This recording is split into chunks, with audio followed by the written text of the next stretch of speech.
Sa mga nag-aabang sa review ko dito sa Honda CRF 150L Extreme Red Black, well, eto na nga guys. So, nandito ulit tayo sa may Honda Venus Marketing sa Brecker Street, Tagum City upang bigyan ng view at walkthrough tong CRF na to at sulit pa ba siya ngayong 2026. By the way guys, ito nga po pala yung bago nilang modelo for this year, 2026. So, in this video guys, pag-uusapan natin yung cash, down payment, installment, maging specs at features. So, without further ado, let's start this video. Welcome to the kill zone. I feel the silence chasing me. Shadows follow me everywhere I go. Danger's near, I can feel it. Say my name, feel that flame. Welcome to the kill zone. Kill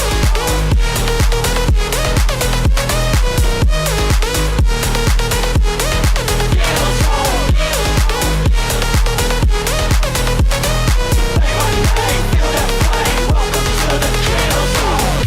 There's a silence screaming in the dark. Footsteps echo when I fall apart. Eyes behind me, I can feel the weight. Say my name, feel that flame. Welcome to the kill zone.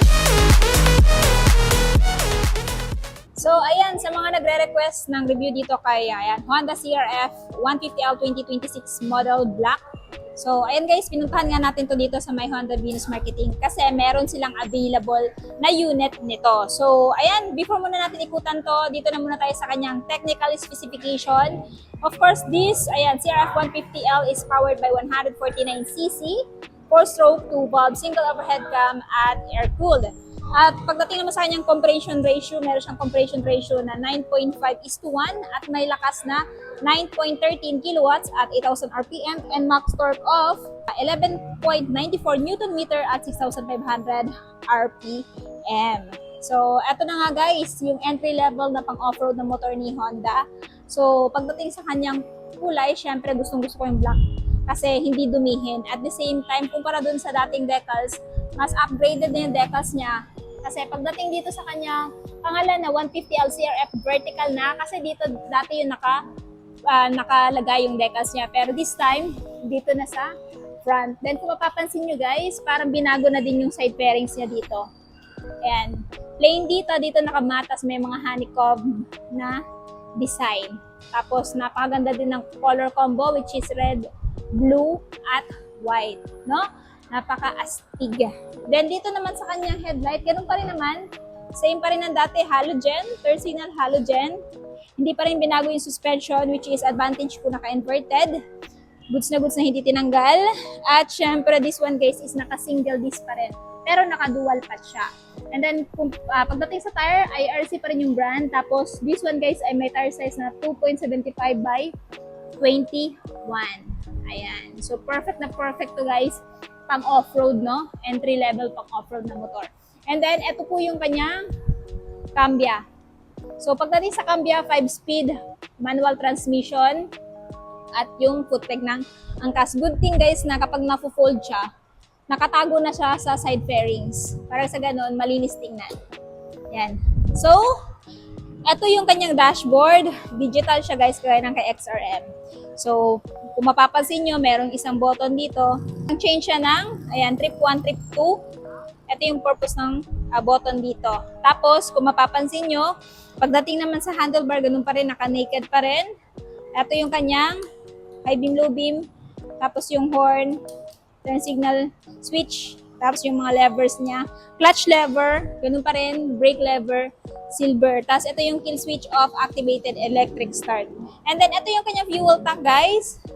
Sa mga nagtatanong sa kanyang fuel tank capacity, ito po ay merong fuel tank capacity na 7.2 liters. Tapos yung kiniklaim ni Honda na average fuel consumption is 45.5 km per liter based sa World Motorcycle Test Center. So kung ita-times mo yan guys sa 7.2, malayo-layo na rin yung mararating nyo gamit itong CRF 150L. Sa seat, of course, hindi ka makakaasang generous. Though, hindi siya flat. Pero pag sa long ride, medyo sasakit yung puwet nyo dito. Pero kung short ride naman, okay lang. Kasi ito yung upuan ng angkas, manipis kumpara sa upuan ng driver. Ayan. Tapos, ito yung kanyang gulong sa likod. Naka-spike na siya. Meron pa rin siyang chain cover, ganun pa rin. At this one guys is naka-single disc. Ayan o, naka-disc, single disc brake sa likod. Swing arm, monoshock pa rin yung gamit. Sa tail, ganun pa rin naman. Bulb type, third signal bulb type. Tapos may ilaw pa rin ang plaka dito. Ayan, tapos ito yung kanyang reflector. Ito yung plate holder. And then, dito sa side, ayan guys, kung mapapansin nyo pagdating sa tambucho, naka-cover pa rin yung fairings niya para hindi po mapasok yung angkas or ikaw. Tapos merong heat guard dito, plastic, silver yung kulay. Tapos, ito yung brake pedal, apakan ng driver, kickstart. Tapos pagdating din sa makina, may cover para hindi din mapasok yung ayan, driver. Tapos, naka-FI na din siya guys, kaya matipid din sa gasolina tong motor na to. Then, pagdating naman sa ground clearance guys, medyo mataas yung ground clearance na 285mm. So, kung may height kayo, kagaya ko guys, na 5'5", abot na abot nyo to, yun nga lang naka-tiptoe tayo. Tapos, sa mga nagtatanong, pagdating sa seat height, ito po ay merong mataas na seat height na 863mm. So, kung halimbawa meron kayong height 5'4", abot nyo pa rin po ito, kaso nga lang, naka-tiptoe nga lang po tayo. So, ideal din to sa mga lady rider, kasi magaan lang naman po ito na may timbang na 122 kilograms. So, this motorcycle is talagang magandang pang off-road kasi nakapag-drive na ako ng CRF dati. Napaka-smooth niya po sa off-road, hindi dulasin yung gulong. At the same time, kapit na kapit po yung braking system nito. So, comment down below kung ito ba yung klase ng motor na gusto nyo bilhin ngayong taon. Ayan. At syempre guys, kung i-upgrade to by year 2027, anong gusto nyong upgrade pagdating sa motor na to? Paki-comment naman sa baba. Ito nga po pala yung isa sa color variant ni Honda CRF 150L. Kung ayaw nyo ng black, meron din po silang, ayan, red-white combination. Same lang naman po sila ng specs, features, at saka yung build. Yung pinagkaiba lang, decals, at saka yung kulay. So, ito yung side profile ng white-red combination. Siyempre, ito naman yung kanyang front view.